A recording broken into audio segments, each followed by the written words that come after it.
kayaknya nggak ada takutnya gitu.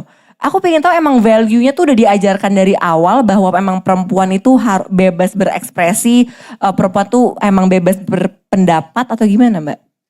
Aku jadi bersaudara 5 orang ya guys, 4 perempuan 1 laki-laki. Ya. Tapi aku nggak pernah tuh merasa aku dianggap tidak lebih berharga dibandingkan Ahmad, adik laki-lakiku yang cowok. Ya. Aku maksudnya di keluarga tuh nggak pernah kemudian dilimitasi karena anak perempuan nggak boleh sekolah jauh-jauh. Ya. Atau karena anak perempuan harus ada batasan-batasan ketika memilih profesi. Ya. Itu nggak pernah tuh ada seperti itu. Dan menurutku itu satu privilege. Setuju. Karena aku tahu tidak semua keluarga menanamkan rasa kepercayaan diri sedemikian rupa kepada anak-anaknya. Dan terutama memberikan kesempatan anak-anaknya untuk memilih di usia muda. Aku tuh nikah muda. Umur 20 tuh gue udah nikah guys. Betul. Semester 3 kebayang gak lo?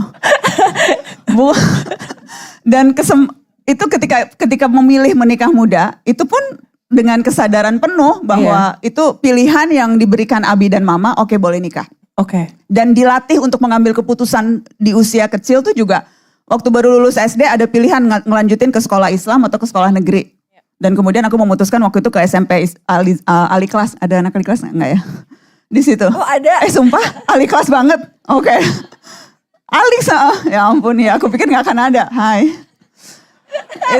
Jadi itu memilih itu dan berbagai keputusan. Jadi dilatih ngambil keputusan sejak masih kecil gitu loh Put. Dan itu menurutku yang bisa empower. Ya, karena setuju. kan definisi merdeka itu kan ketika kita tahu kita punya pilihan dan bisa menentukan pilihan itu. Betul. Itu kan definisi merdeka sesungguhnya kan. Betul. Dan itu yang kemudian aku beruntung bisa mendapatkan itu sejak masih growing up. Shout out buat ibu sama bapak aku.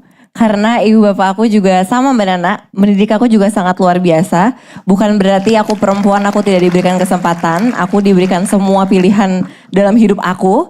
Dan yang paling penting adalah aku merasa bapak sama ibu aku mendidik aku sangat disiplin dan keras sih. Jadi bukan berarti aku perempuan, misalnya aku juga didik dari awal tuh mentalnya tuh mental baja lah kayak Mbak Nana lah ya. Jadi kita kayaknya takutnya agak sedikit ya Mbak Nana. Agak malah justru tolong dikurang-kurangin gitu ya. Itu kayak agak dikurang-kurangin gitu. Tapi itu kita privilege lah Mbak Nana ya. Jadi lingkungan yang sangat luar biasa. Mbak Nana waktu episode pertama, Mbak Nana ngomong soal perempuan itu di Indonesia masih banyak yang takut speak up. Karena kalau kita speak up kita dibilang ribet gitu ya. Atau kalau misalkan kita bisa ngelit dengan baik kita dibilang very bossy gitu. Dan segala macamnya lah. Itu udah 3 tahun lalu. Ada perubahankah Mbak setelah 3 tahun? Malah justru semakin mengkonfirmasi temuan-temuan itu.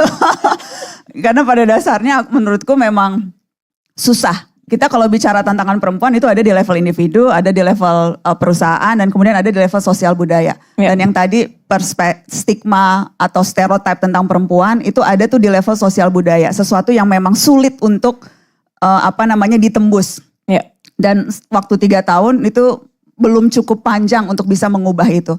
Tapi sekali lagi setiap usaha itu berarti, setiap usaha yang dilakukan terus-menerus aku percaya akan membawa hasil. Dan itu percakapan, gerakan untuk menguatkan perempuan dan sebagainya. Itu yang hopefully bisa jadi bola salju untuk mengubah itu.